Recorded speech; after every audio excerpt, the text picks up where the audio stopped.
What's up, YouTube family? It's your boy Love the Barber. We back at it again. Please like and subscribe. What we're bringing to y'all today is how did I get $450 off a hair transformation. And I want y'all to remember to get my book, Cutting Through Adversity, the Love the Barber story. But check this out. How did I earn $450 off a hair transformation? So, as y'all can see right now, what I'm doing is I'm interlocking some dreads on my client's head. So I'm interlocking the dreads inside the hair, and our goal is to give him a fresh hairline, to drop his hairline, while we're going to add 2 dreads in his hair with the shape up haircut, a tape up and a haircut, and a shave. $450. You can take my classes, you can learn, I could teach you all different flavors, all different styles on how many different variations that you can do hair transformations, and you can earn a lot of money doing it. It's different techniques, different styles, different problem areas that people have. So as you can see, we got one lock in there.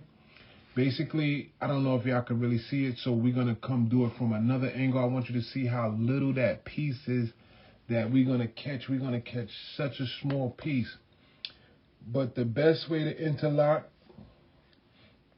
is we're going to twist, and when we put that piece in there, what we're going to do is we're going to rip the hair out of the unit, and we're going to interlock his hair inside the hair. So what we're doing is we're going to prepare a movement, and check us out. No, they don't believe it. Right now, I'm going to let y'all in on a little conversation that we be having in the shop sometimes. There's even paperback.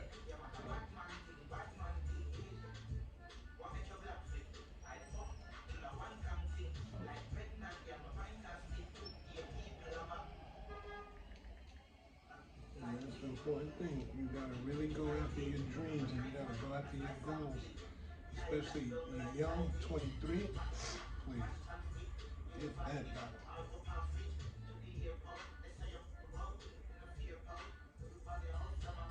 It's probably trying. Yeah, I'm trying. I got the same mindset. I mean, I don't want to waste no time. It's ridiculous. No, because the only thing you can't get back is time, brother.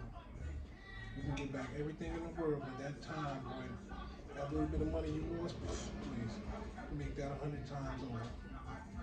One thing about money, you make that back, and you get more, and then you get way more, and you get more and more. But one thing nobody gonna give you back, boy, that time.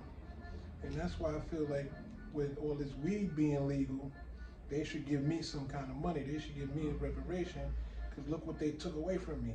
Exactly. They took away jobs. They took away a lot of things. No, that's true. You know what I'm saying? So how do you feel about, like, because you know, like, you're wiser, you have a life experience. How do you feel about, like, fake friends? You know how, like, you know, they gotta come. They gotta come. That's the part of this world. And it's your job to discern who's fake and who's not.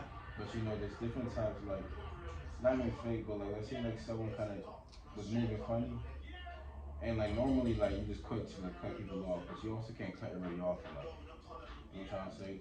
Like, do you believe that there's some people you just gotta, like, no, it's nobody, because remember, once you get into loving yourself, and then you're gonna find out what your purpose is. And one thing you're gonna realize, because remember, that's a young thing, thinking that you need somebody. But when the older you get, you realize, shit, only reason they around you is to do what? To take. You got something to offer. You want to see how many friends you got, say no.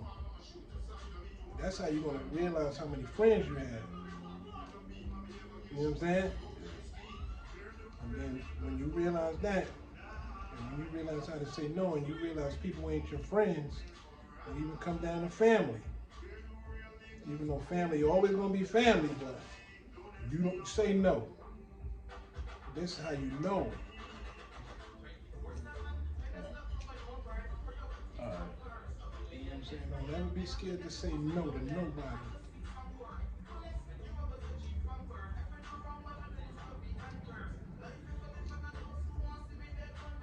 That's exactly what they want you to act like.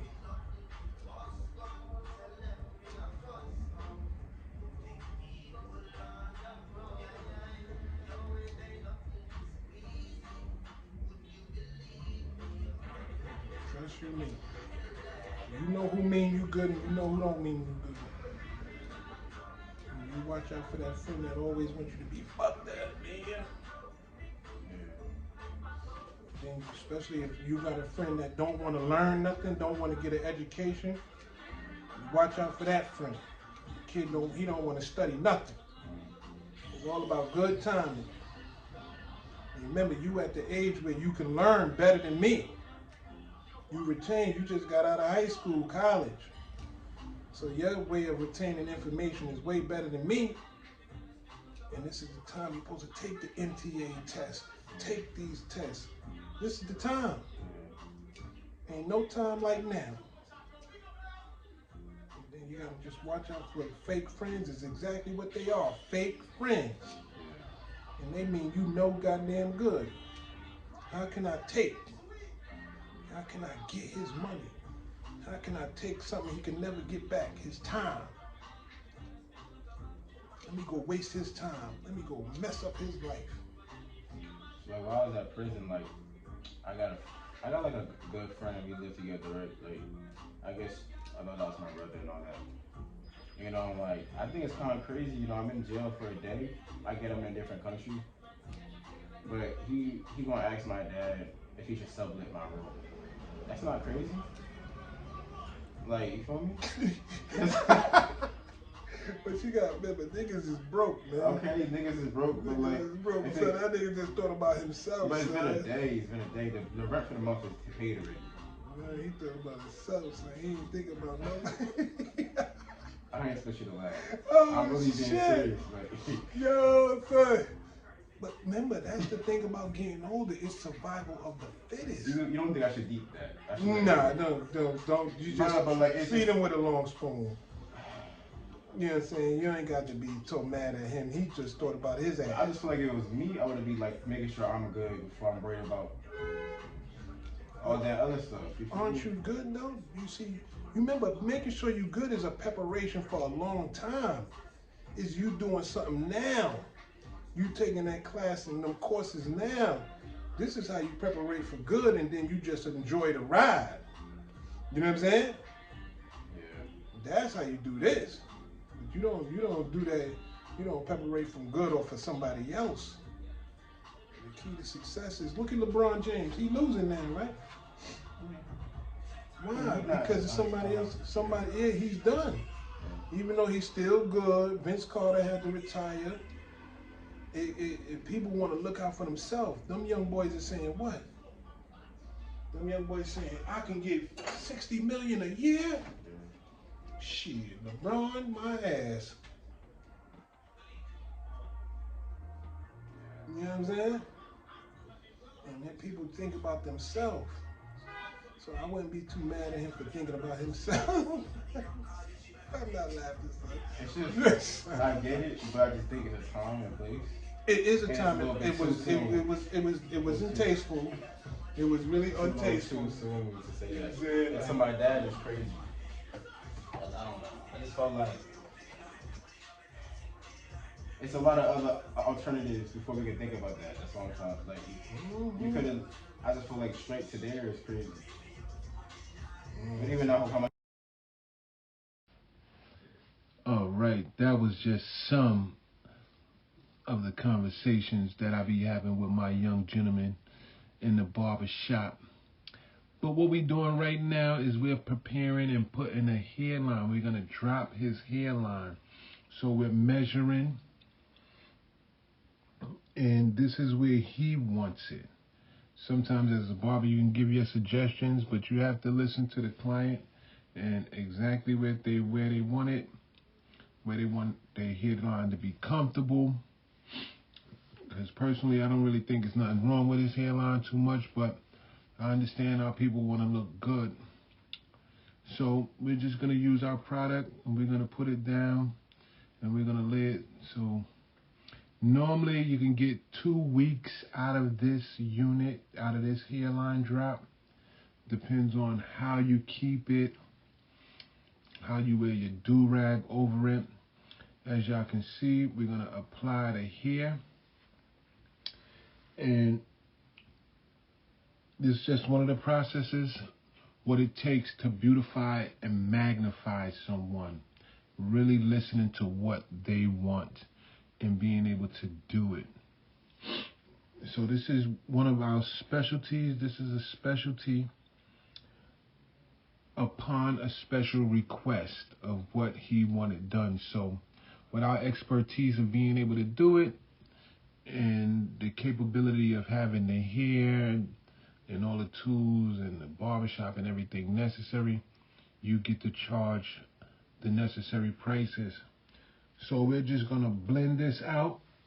Y'all can watch me as I blend it. We're just gonna take out the excess hair. We're gonna make sure we don't cut his hair, because when people are having frontline alopecia, you know, they really don't want their hair touched at all. So his alopecia can be based on friction. So basically like a friction alopecia, where they basically do it to themselves by pulling the hair out of the scalp. So as you see, once again, guys, as I'm blending down, I'm going to let y'all know my book is out now. Cutting Through Adversity, the Love the Barber Story. The Power of a Haircut, How One Barber's Story Will Touch Your Heart.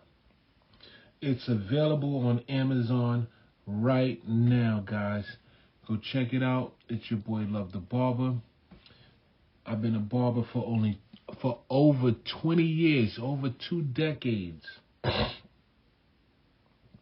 And I must say, barbering has been great to me. So I want you guys to check out my book, Cutting Through Adversity. It's definitely a good read. And I want y'all to check out the finished product. Bam, we brought the hairline down. We have his dreads in there. You can't tell. Boom, this is the back image. We want to show y'all the sides as it's blending to the sides. And we have the dreads falling down. Please like and subscribe so we can bring you more content.